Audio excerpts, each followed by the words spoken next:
దైవజనుడైనా, ఎంత గొప్ప దైవ సేవకుడైనా, ఎంత గొప్ప సాత్వికుడు, నా ఇల్లంతటిలో నమ్మకమైన వాడని పిలిపించుకున్న మోషే ఏమడుగుతున్నాడు? జ్ఞాన హృదయం. దేవుని జ్ఞానం అడుగుతున్నాడు ఆయన. జ్ఞాన హృదయం, జ్ఞానము కలిగిన దేవుని మనసు కావాలట ఆయనకి. అంటే ఆ జ్ఞాన హృదయం మనము ఎప్పుడైనా అడిగామా? మనం ఇలాంటి అడుగుతామండి. మనం అడగవలసింది, మనం అడిగేవి చాలా వెరైటీగా ఉంటాయి, పెద్ద పెద్దగా ఉంటాయి. ఎందుకంటే మనకు భూమి మీదనే అడగడము అవసరం, మనకి భూమి మీదనే మనము బతకడానికి అడుగుతాము. కానీ ఈ వ్యక్తి అడుగుతున్న, ఈ భక్తుడు అడుగుతున్న జ్ఞానము భూమి మీద కాపాడబడతాడు, భూమి మీద జాగ్రత్తగా బతుకుతాడు. చనిపోయిన తర్వాత కూడా దేవుని దగ్గరికి వెళ్ళే జ్ఞానం అడుగుతున్నాడు. జ్ఞాన హృదయం దయచి తండ్రి, మాకు జ్ఞాన హృదయము కలగచేయు తండ్రి. మా దినములు లెక్కించుటకు మాకు నేర్పుము. దినముల లెక్క మనకు తెలియదా అండి? నెలకి ఎన్ని రోజులండి? ఒక నెలకి ఎన్ని రోజులు? సమాధానం 30 రోజులు. మరి సంవత్సరానికి 365 రోజులు. మనకు కూడా తెలిసింది దినముల లెక్క. మనకు కూడా దినముల లెక్క తెలిసిపోయింది కదా. రోజుకి 24 గంటలని, నెలకు 30 రోజులని, సంవత్సరానికి 12 నెలలని, సంవత్సరం 365 రోజులని మనకు తెలిసిపోయింది కదా.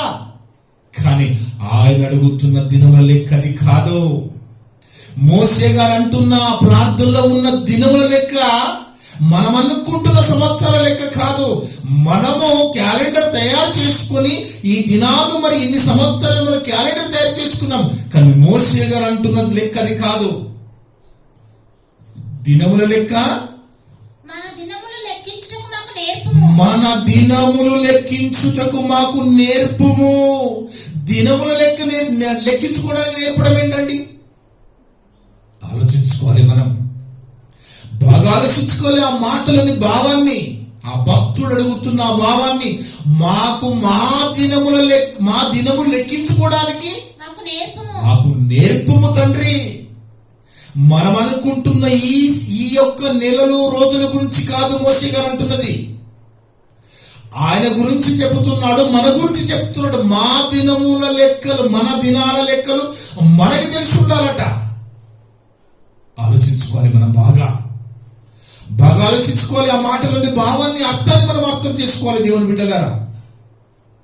ఎందుకంటే దేవుని బిడ్డలారా, మనము ఆ మాటని ముందు పెట్టుకొని ఆలోచిస్తే మోషే గారండి 120 సంవత్సరాలు బతికారండి. 120 సంవత్సరాలు బతికారు మోషే గారు కాదా? ఆ 120 సంవత్సరాల్లో మొదటి 40 సంవత్సరాలు ఐగుప్తు దేశంలోనే బతికాడు. మొదటి 40 సంవత్సరాలు ఐగుప్తు దేశంలో బతికాడు. తర్వాత 40 సంవత్సరాలు ఏదో ఒక 5 మేకలు గొర్రెలు సంపాదించుకొని అరణ్యంలో బతికాడు. కానీ ఆయన బాధ ఏంటంటే, తండ్రి నాకు ఈ విషయాలు ముందే తెలిస్తే, నిన్ను గూర్చిన మరి ఆలోచన నాకు తెలిసి ఉంటే, నిన్ను గూర్చిన ఆలోచన నువ్వు నాకు 40 సంవత్సరాలు తెలిసావు తండ్రి. ఒకవేళ నేను ముందుగానే తెలుసుకుని ఉంటే ఎంత బాగుండేది ఆయన బాధ. ఆయన బాధ ఏంటంటే, నేను ముందుగానే తెలుసుకుని ఎంత బాగుండేది. 40 సంవత్సరాలు ఐగుప్తు దేశంలో వేస్ట్ అయిపోయాయి. ఇంకా 40 సంవత్సరాల అరణ్యంలో మేకలు గొర్రెలతో సరిపోయింది. నేను నీ కోసం బ్రతికింది, నీ పని చేసింది 40 సంవత్సరాలే కదా తండ్రి అని అంటున్నాడు అక్కడ. ఆ దినాల లెక్క గురించి మాట్లాడుతున్నాడు. మరి మోషే గారు అన్న మాట మన జీవితంలో అప్లై చేసుకుంటే, మనము పుట్టినప్పటి నుంచి, జ్ఞానం ఎరిగినప్పటి నుంచి, దేవుని ఎరిగినప్పటి నుంచి ఈ రోజు వరకు దేవుని కోసం బ్రతికిన దినములు ఎన్ని? ఆ ప్రశ్న మన ముందు నిలబడుతుంది చూడండి. ఆ ప్రశ్న మన హృదయం దగ్గరికి వస్తుంది చూడండి. మనం పుట్టినప్పటి నుంచి ఈ రోజు వరకు దేవుణ్ణి ఎరిగిన తర్వాత, రక్షణ పొందిన తర్వాత ప్రతి క్రైస్తవుడు వేసుకోవాల్సిన ప్రశ్న, నేను దేవుని కోసం బ్రతికిన దినములు ఎన్ని? ఆలోచించుకోవాలి. మనం ఆలోచించుకోవాలి దేవుని బిడ్డలారా. ఈ దినాలు ఇచ్చింది మనకి దేవుడే కదా. ఈ ఆయుష్కాలం ఇచ్చింది ఆయనే, ఆరోగ్యం ఇచ్చింది ఆయనే, సమస్తం ఇచ్చింది ఆయనే. ఇంకెన్ని సంవత్సరాలు ఉంటామండి? మనకు వయసు మీద పడిపోతుంది కదా. మీద పడిపోతుంది ఎలాగ తెలుస్తుంది మనకి? వయసు అయిపోతుంది ఎలాగ తెలుస్తుంది? ఒక్కసారి అద్దం ముందు నిలబడితే తెలుస్తుంది. తెల్లెంటికలు చూడగానే అమ్మో తెల్లెంటికలు వచ్చేసాయి, ఇక నాకు నా జీవితం దగ్గర పడింది. అక్కడక్కడ కలుపు మొక్కలాగా తెల్లెంటికలు కనబడగానే ఇమ్మీడియట్ గా హెయిర్ సెలూన్ కి వెళ్ళి కట్ చేసుకునే దానికి కలర్ ఎందుకు కనపడద్దు, చూస్తే నాకు భయం. మన ముఖము ముడతలు పడిపోతుంది, కనుచూపు తగ్గిపోతుంది. ఒకప్పుడు 2 కళ్ళు దూరము చూపు కూడా ఉండేది, ఇప్పుడు ఇంకొక 2 కళ్ళు తెచ్చుకోవాల్సి వచ్చింది అవే అద్దాలు.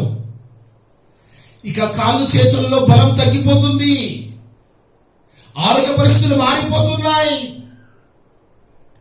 ఇన్ని రకాల తేడాలు మన శరీరంలో జరుగుతున్నా కానీ మనం దేవుని గూర్చిన ఆలోచన లేకుండా, ఆ పరలోక ప్రయాణం నేను వెళుతానా లేదా, వెళ్ళాలంటే దేవుడు ఏం చేయమన్నాడు, ఎలా బతకమన్న ఆలోచన లేకుండా బతికితే ఎలాగండి దేవుని బిడ్డలారా?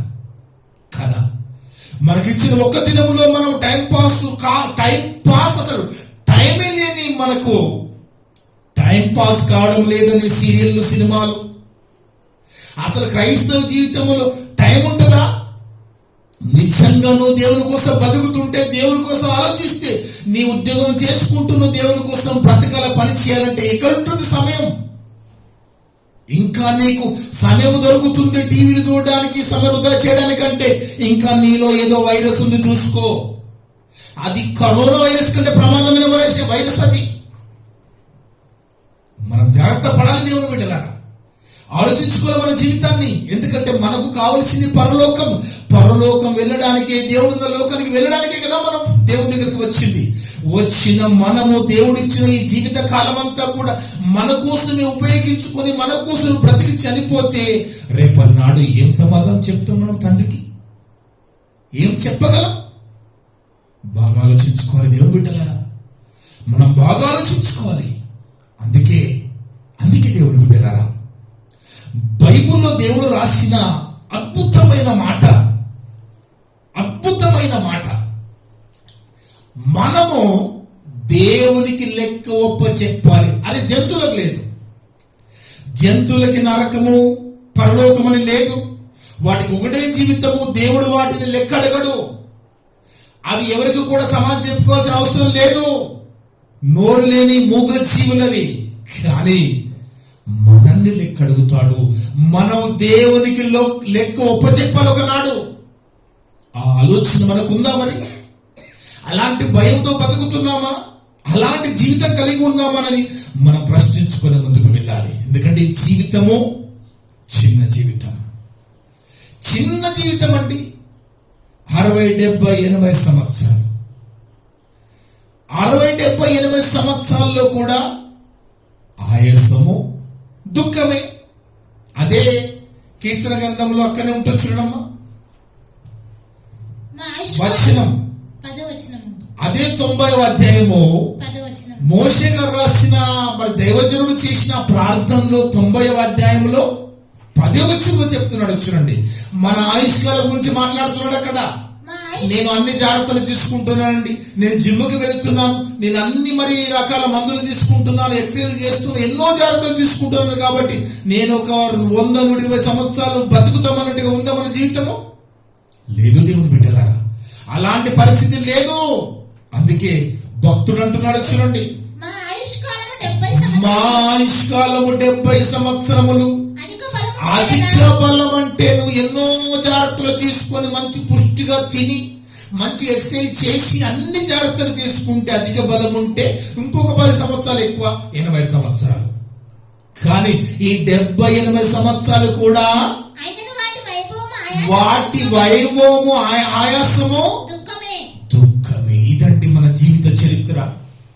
ఇది మన జీవితకాల పరిస్థితి. ఈ 70-80 సంవత్సరాలు కూడా మనకట ఆయాసము, దుఃఖంతోనే బతకాలంట. అలాంటి దినాల్లో మనం ఉన్నాం. ఈ చివరి దినాల్లో మనం ఉన్నాం. జాగ్రత్త కలిగి ఉండాలి. ఈ లోకాన్ని విడిచిపెట్టి దేవుణ్ణి మనం ఆలోచించాలి. లోకంలో ఉంటే దేవుడు అర్థము కాడు. లోకముల నుంచి బయటికి వచ్చి ఒక సొలొమోను రాజు, మహాచక్రవర్తి రాజ్యాన్ని పరిపాలిస్తున్న రాజు ఒకనాడు కూర్చొని తన గురించి ఆలోచించుకున్న మాటని మనం ముందు పెట్టుకొని ఆలోచిస్తుండగా మనం కూడా బిజీ బిజీ బిజీ అనేది పక్కకు పెట్టి ఆ బిజీ నుంచి బయటికి వచ్చి ఆలోచించుకోవాలి. మనం ఏంటి, అసలు ఎక్కడికి వెళ్తాం మనం ఇలా చనిపోతే? ఈ రోజు మనకు చావొస్తే మన పరిస్థితి ఏంటి అనే ఆలోచన మనం ఖచ్చితంగా చేసుకోవాలి. ఎందుకంటే మనకు దేవుడు నా మహాలోకం వెళ్ళాలి అంటే, ఆ పరలోకం మనకు కావాలంటే ఎన్నో జాగ్రత్తలు మనం తీసుకోవాలి, ఎన్నో జాగ్రత్తలు తీసుకోవాలి. భూమి మీదండి ఎంతో మంది పుడుతున్నారు, చనిపోతున్నారు, పుడుతున్నారు, చనిపోతున్నారు, పుడుతున్నారు, చనిపోతున్నారు. పుట్టేవాడు ఎందుకు పుడుతున్నాడో తెలుసుకుంటున్నాడా? అసలు నేను ఎందుకు పుట్టాను, ఎక్కడి నుంచి వచ్చాను, ఎక్కడికి వెళ్ళాలి, చనిపోతే నేను ఎక్కడికి వెళ్తానని ఆలోచన మనుషులకు లేదు, అంత సమయం లేదు ఈరోజు. కానీ మనమన్నా ఆలోచిద్దాం దేవుని బిడ్డలారా. ఈ మెసేజ్ వింటున్న మనమంతా ఆలోచిద్దాం. ఈ యూట్యూబ్ మెసేజ్ ద్వారా వింటున్న మీరు కూడా ఆలోచించండి. ఎందుకంటే ఒకనాడు మనకు పరలోకం ఇస్తానని దేవుడు ఎదురు చూస్తున్నా. మరి ఆ యొక్క దేవుని కోరిక, ఆ కోరిక ప్రకారం మనం దేవుని దగ్గరికి వెళ్ళాలి కదా, ఆ పరలోకం పొందాలి కదా. పరలోకం పొందాలంటే మనం భూమి మీద బిజీ బిజీ బిజీ బిజీ ఉండి మరి వయసు అంతా అయిపోతే డైరెక్ట్ పరలోకానికి వెళ్ళే పరిస్థితి ఉందా? లేదు. అని అనుకుంటుంది లోకం. చనిపోగానే స్వర్గస్థులు అయిపోయారండి, ఈయన నిద్రిస్తున్నాడండి ప్రభువునందు. ఇలాంటి మాటలు మనం రాసుకుంటే పోమండి. మనం రాసుకుంటే సమాధి మీద పోము. ప్రభువునందు నిద్రించాలంటే మనం భూమి మీద ఉన్నప్పుడు ఎలా జీవించామనేది దేవుడికి లెక్క. ఎలాంటి ఆలోచనతో బతికామన్నది లెక్క. అందుకే దేవుని బిడ్డలారా, అందుకే మనకిచ్చిన ఈ ఆయుష్కాలంలో ఎంత గొప్పగా బతికినా, పేదరికంలో బతికినా, ధనవంతులుగా బతికినా, పెద్ద పదవిలో బతికినా, అధికారంలో బతికినా, మనందరికంటే కూడా ప్రపంచాన్ని గడగడలాడించిన మహాచక్రవర్తులు కొంతమంది ఉన్నారు చరిత్రలో. వాళ్ళకంటే కూడా ఇరాక్ పట్టణాన్ని ఏలిన అధ్యక్షుడు కోట్లకు పడగ వ్యక్తి బాత్రూము వాడే బాత్రూమ్ని గోల్డ్తో, బంగారంతో తయారు చేసుకున్న వారికంటే కూడా రాలిపోయిన పిండము మేలంటున్నాడు దేవుడు. రాలిపోయిన పిండం మేల. ఎలా అంటే మనిషి జీవితం ఇంతేనా? మనకున్న ఈ జీవితం కంటే రాలిపోయిన పిండం ఎలా మేలు? ఒక్కసారి బైబిల్ దగ్గర చూస్తే అదే ప్రసంగి గ్రంథం 6వ అధ్యాయం, 3-5 వరకు మనం జాగ్రత్తగా చదివితే దేవుని బిడ్డ, అదే భక్తుడు సొలొమోను భక్తుడు రాస్తూ ప్రసంగి గ్రంథము 6వ అధ్యాయము 3-5 వరకు చదువుకుంటే, ఒకడు 100 మంది పిల్లలు కనగలడా? ఒకవేళ కంటే దాని అర్థం కని దీర్ఘాయుష్మంతుడై చిరకాలం జీవించిన, దీర్ఘాయుష్మంతుడు 100 సంవత్సరాలు 120 సంవత్సరాలు బతికినను అతడు సుఖానుభవం ఎరగకయు తగిన రీతిని సమాధి చేయబడకుంటే, చెయ్యక ఉండిన ఎడల వాడి గతి కంటే పడిపోయిన పిండము గతి మేలని అనుకొనుచున్నారట. సద్దాం హుసేన్ తెలుసు కదా మనకి. ఈ సద్దాం హుసేన్ దేశాన్ని గడగడలాడించాడు, ఎంతో మందిని భయపెట్టాడు, ఎన్నో దేశాలు కూడా భయపెట్టాడు. ఆయన కోర్టు సంపాదించాడు, అండర్ గ్రౌండ్ లో దాచుకున్నాడు. కానీ కుక్క చావు చచ్చాడు. అర్థమవుతుందండి? ఒక రాజ్యాన్ని పరిపాలించాడు, చక్రవర్తిగా ఏలాడు, ఎంతో మందిని భయపెట్టాడు, కోట్లు మరి కూడగట్టుకున్నాడు. గోడు బంగారు పాత్రలు వాడిన ఆయన చావు కంటే రాలిపోయిన పిండము గతి మేలు అని ఎందుకు అంటున్నారంటే, అంత బతికి నరకానికి వెళ్ళే కంటే, దేవుడు చెప్తున్న మాట, ఈ భూమి మీదకి వచ్చి శరీరాన్ని ధరించుకొని అమ్మ గర్భములో, తల్లి గర్భములో, ఒక స్త్రీ గర్భములో అండి 8-9 నెలలు పడుతుంది ఒక శిశువు చిన్న చిన్న చేతులు, కళ్ళు ఆకారం రావడానికి. ఇక్కడ పిండము అంటే ఆకారం కూడా ఉండదు. ఒక ముద్ద, ఒక చిన్న మాంసము ముద్ద. ఆ చిన్న మాంసం ముద్దని రాలిపోయిన మాంసం ముద్ద మేలట ఈ సద్దాం హుస్సేన్ కంటే, ఈ లోకంలో బిజీగా ఉండి లోకాన్ని అనుభవించి బతికిన వారి కంటే కూడా ఆ రాలిపోయిన చిన్న పిండము మేలు. ఎందుకు అంటున్నాడంటే, ఆ పిండము ఎందుకు మేలు అంటే, ఈ భూమి మీద దేన్ని అనుభవించలేదు.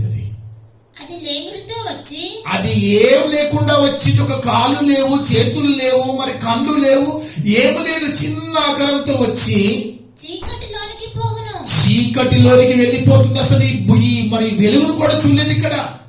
దాని పేరు చీకటి చేత కమ్మబడెను.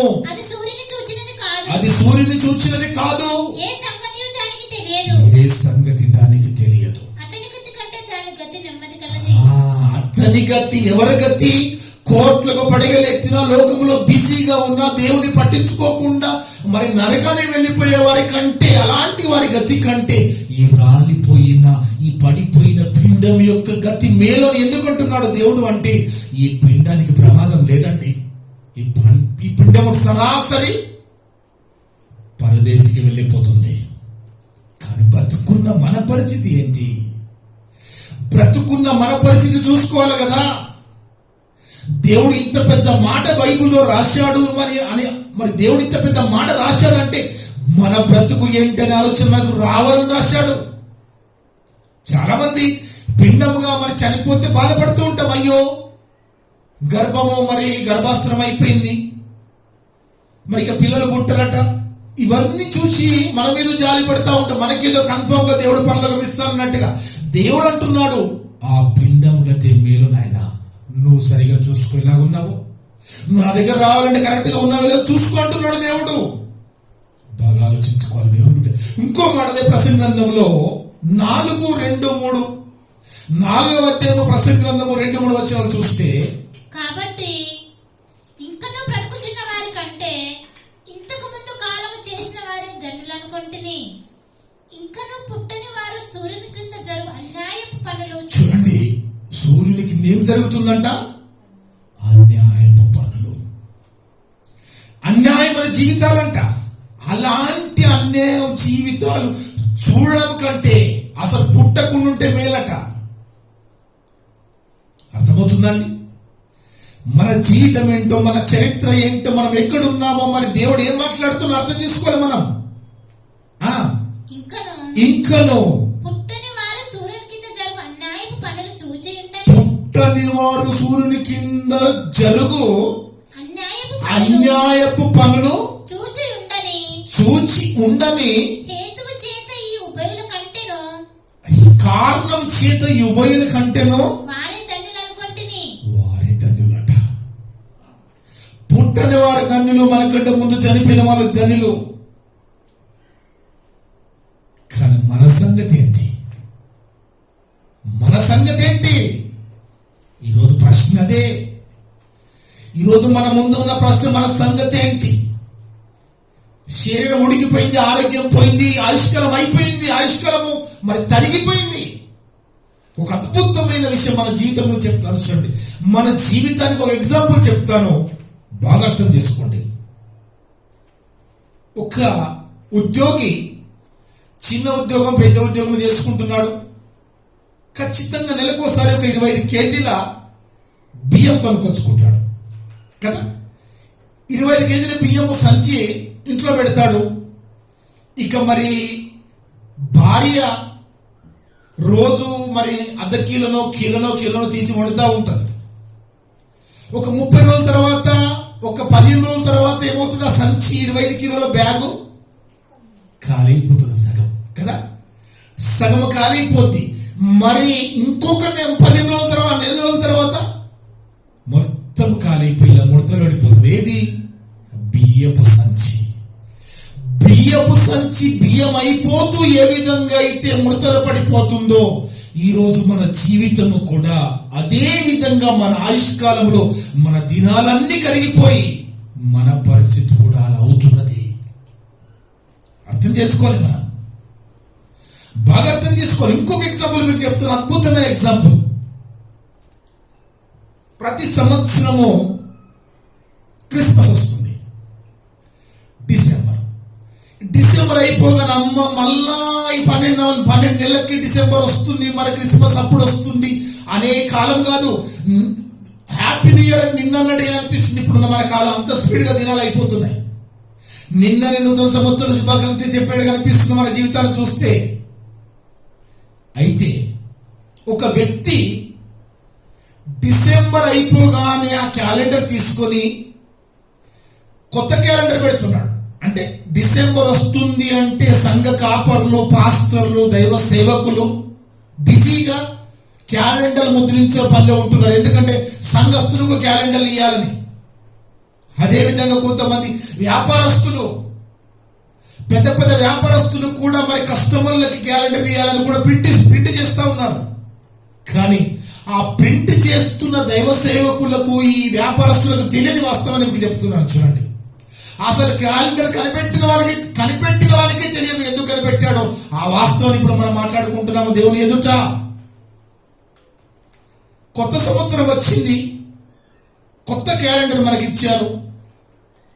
ఆ కొత్త సంవత్సరంలో కొత్త క్యాలెండర్లో ఒక నెల అయిపోయింది, అంటే జనవరి నెల అయిపోయింది. అయిపోగానే జనవరి 31 రాగానే ఏం చేస్తాం మనము? ఆ పేపర్ని చించేస్తాము లేదా పైనికి మడత పెడతాం. అంటే 31 రోజులు అయిపోయాయి. 31 రోజులు క్యాలెండర్కి అయిపోయాయా, మనకైపోయాయా? ఎవరికి అయిపోయాయండి? మనకైపోయాయి. నిజంగా ఈ ఆలోచన మనకుంటే, ఇలాంటి ఆలోచనతో మనం బతుకుతుంటే ఆ క్యాలెండర్ మడత పెడుతున్నప్పుడు వణుకు పుడుతుందండి. నా జీవితంలో 31 రోజులు కరిగిపోయాయని. కానీ మనసులో మరి దినాలు తెలుసుకోవడం, నెల తెలుసుకోవడానికి వాడుతున్నారు తప్ప ఆ క్యాలెండర్ మరి నెల తిరిగేస్తున్నప్పుడు మన జీవితంలో ఒక నెల అయిపోయిందనే వాస్తవాన్ని అర్థం చేసుకోవాలి. క్రైస్తవులుగా మనం అట్లీస్ట్ మనమైనా ఈ ఆలోచనతో ఉండాలి. ఎందుకంటే మన జీవితం కరిగిపోతుంది. చూడండి దేవుని బిడ్డలారా, మనకి దేవుడిచ్చిన ఆయుష్కాలములో పుట్టినప్పటి నుంచి చనిపోయే వరకు ఎన్ని బకెట్ల, ఎన్ని చెంపుల నీళ్ళు తాగుంటామండి? పుట్టినప్పటి నుంచి చనిపోయే వరకు ఎన్ని కేజీల బియ్యం తినుంటాం, ఎన్ని బస్తాలు తినుంటాం మనం కదా? మరి ఎన్ని కేజీల చికెన్ తినుంటాము, నాన్ వెజ్, ఎన్ని టమాటాలు తినుంటాం, ఎన్ని బస్తాల టమాటాలు మరి వెజిటబుల్ తినుంటాం మనం. మరి ఇన్ని తిన్న మనల్ని దేవుడు లెక్కడు కదా. ఇవన్నీ ఇచ్చింది ఎవరండి? దేవుడే కదా. ఇవన్నీ ఇచ్చిన దేవునికి మనం లెక్క ఒప్పచెప్పొద్దా? నీకు బతికిచ్చాను, ఆహారం ఇచ్చాను,